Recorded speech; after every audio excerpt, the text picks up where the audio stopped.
চলতি গ্রীষ্মে হোপ শহরে প্রায় ৮ লাখ পাউন্ড মূল্যের একটি বাড়ি কিনেছিলেন ব্রিটিশ উপপ্রধানমন্ত্রী অ্যাঞ্জেলা রেনার। তবে তিনি কর পরিশোধ না করায় ঘাটতি হয় প্রায় ৪০,০০০ পাউন্ড। পরে বিষয়টি তদন্ত হলে কর ফাঁকি দেওয়ার বিষয়টিও সামনে চলে আসে।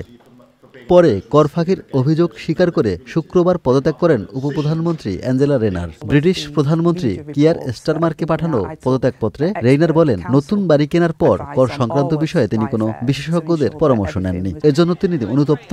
এই ভুলের সম্পূর্ণ দায় স্বীকার করেন তিনি। এমনকি মন্ত্রী ও লেবার পার্টির উপনেতা পদ থেকেও সরে দাঁড়ান।